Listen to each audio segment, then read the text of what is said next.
A new paper just dropped describing a violent flash in the Andromeda galaxy.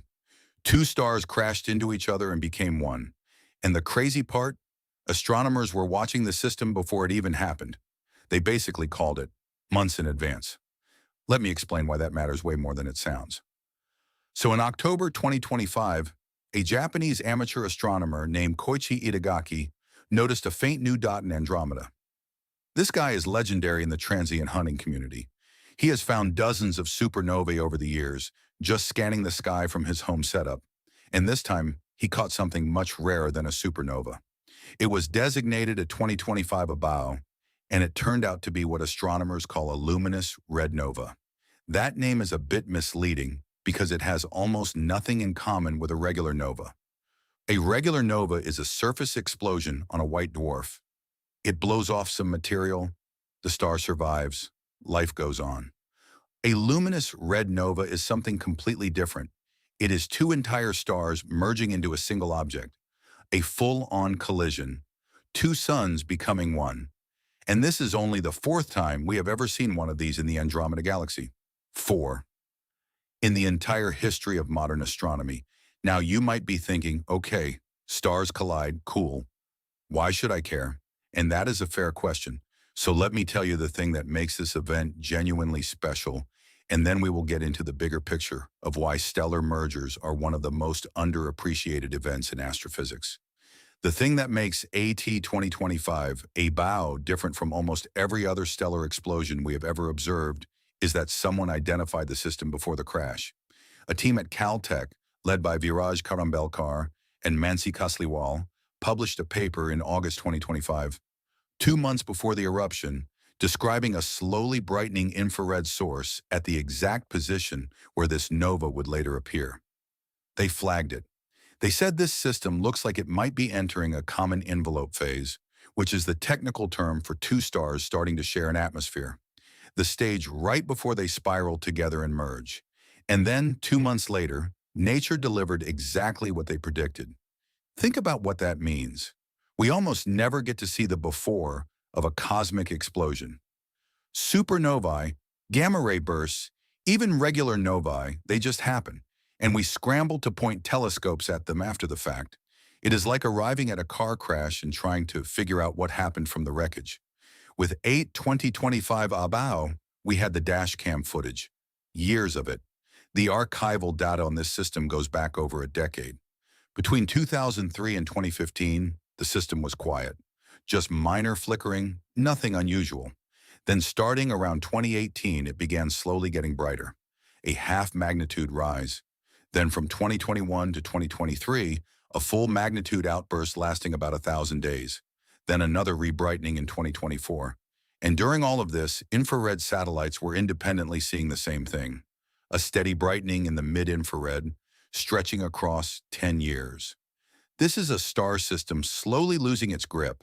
Two stars orbiting each other, getting closer, transferring mass, shedding material into a disk around them. A countdown to catastrophe stretched over years, and we happened to be watching. When the actual merger finally happened, at 2025, ABAO went from magnitude 17.8 to about 14.5 in roughly 3 weeks. That is a factor of about 25 in brightness.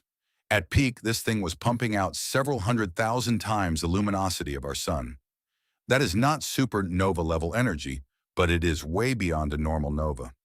Luminous red novae sit in this strange middle ground, what astronomers call the luminosity gap, between classical novae and supernova. Too bright to be a surface explosion, too dim to be a dying star. Something else entirely. And then came the signature move. After the initial peak, at 2025, ABAO settled into a long, red plateau. It stayed bright and red in infrared filters for over 70 days, while simultaneously fading in blue light. Amateur astronomers noticed the color shift in real time. Their CCD images showed the object turning distinctly orange-red. That transition from hot and blue to cool and red is the fingerprint of a stellar merger. And understanding why it happens tells you a lot about what is actually going on inside. So let me walk you through the physics, because it is surprisingly intuitive once you strip away the jargon. A luminous red nova unfolds in 3 acts. Act 1 plays out over years, sometimes decades. Two stars in a tight orbit are slowly losing angular momentum. Maybe through tidal interactions, maybe a third companion is perturbing them. Whatever the cause, they are spiraling inward. Mass starts transferring from one star to the other. Material gets flung out into a disk around both of them. The system slowly brightens. This is the stage the Caltech team caught for AT 2025 ABAO, the slow wind-up before the crash.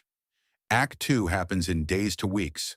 The smaller star plunges into the envelope of the larger one. Imagine dunking a bowling ball into a swimming pool at high speed. Enormous shock heating. Orbital energy gets converted into heat and motion, launching the shared envelope outward at hundreds of kilometers per second. This produces the first bright peak. Hot, blue, violent. Act 3 takes weeks to years. The ejected material expands and cools. Hydrogen recombines, releasing stored thermal energy, which sustains that long red plateau we see in the light curve. The temperature drops below 3,000 Kelvin. Molecular absorption bands appear. Titanium oxide, vanadium oxide, the same molecules you see in the atmospheres of red giant stars. Eventually, temperatures get so low that dust starts forming. The remnant brightens in infrared while fading in visible light. A new, bloated, reddened star surrounded by a slowly expanding cocoon of dust.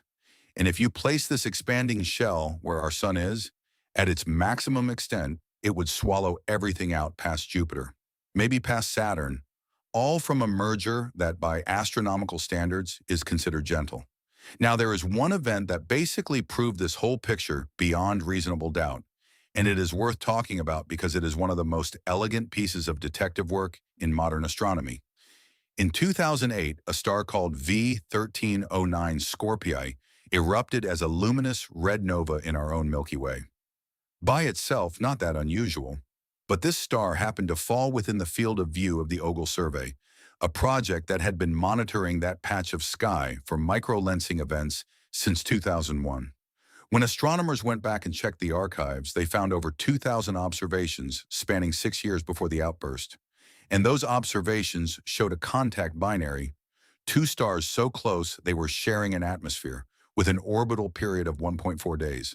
And that period was shrinking, exponentially. The stars were spiraling inward, faster and faster, and then, boom, a 10,000-fold increase in brightness. Merger confirmed. V1309, Scorpii, was the Rosetta Stone. It connected the dots between contact binaries and luminous red novae in a single airtight dataset. Before that, the merger interpretation was plausible. After that, it was essentially proven. And at 2025, ABAO is the closest we have come to that level of evidence for an extragalactic event. The progenitor was identified. The pre-outburst behavior was documented. The eruption matched predictions. We are building the case, event by event. But there is actually a cautionary tale here too, and I think it is worth telling because it shows how science really works, including the uncomfortable parts. In 2017, an astronomer named Larry Molnar made a bold prediction. He said a contact binary called KIC 9832227 would merge around 2022, give or take a year. It would brighten 10,000-fold, visible to the naked eye. He called it a 1 in a million chance to predict an explosion. Media went nuts. The boom star, they called it. Then in 2018, another team found a 12-hour transcription error in the archival timing data. One eclipse observation had been recorded 12 hours off. Since the orbital period was about 11 hours, this shifted the measurement by essentially one full orbit plus an hour. The entire exponential decay model collapsed. The stars were still getting closer, just not nearly fast enough for an imminent merger. Molnar took it in stride. He said, "Good science makes testable predictions, and this illustrates how science can be self-correcting." And he was right. The prediction was wrong. The method was sound. We just did not have the right candidate yet. At 2025, ABAO is arguably closer to a successful prediction than KIC 9832227 ever was. The Caltech team did not give a date. They said this system looks like it is entering the danger zone, and they were right. Okay, so why does any of this matter beyond the obvious coolness of watching stars crash into each other? This is where it gets important for the bigger picture. Common envelope evolution, that process where one star engulfs the other, is not some niche astrophysics topic. It is one of the most critical unsolved problems in stellar physics. And the reason is that common envelope phases determine the fate of binary star systems. Whether they merge, whether they survive as a tighter pair, whether they eventually produce a type Ia supernova, whether they become the kind of close neutron star or black hole binary that LIGO detects through gravitational waves. Every time you hear about a gravitational wave detection, two neutron stars or black holes spiraling together and merging, those systems almost certainly went through a common envelope phase earlier in their lives. That is how they got close enough to merge within the age of the universe. Without understanding common envelope physics, our models of how many gravitational wave sources exist, how many type Ia supernovae happen, how stellar populations evolve, all of that has a massive gap in it. And the frustrating thing is, we still do not really understand the physics of common envelope evolution. The theory involves three-dimensional hydrodynamics that is incredibly expensive to simulate. The energy budget, how efficiently orbital energy unbinds the envelope, is one of the biggest open questions. Different assumptions give wildly different outcomes, and we have very few real-world examples to test against. That is why a 2025 ABAO matters. Every well-observed luminous red nova is a data point that constrains these models.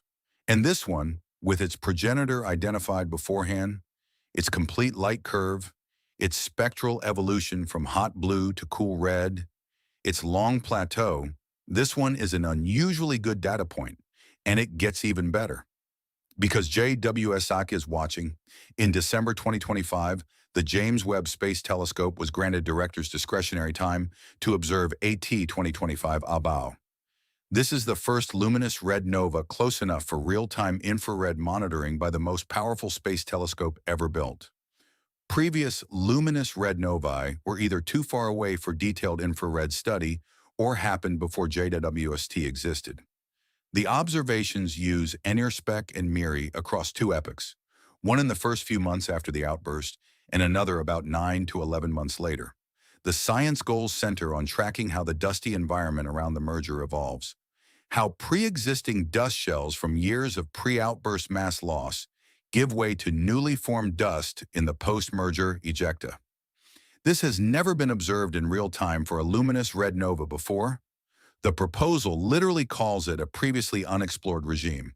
The same Caltech group that identified the progenitor is leading these observations. They already have JWST data on one of the earlier Andromeda red novae, M31 LRN 2015, observed about 10 years after that event.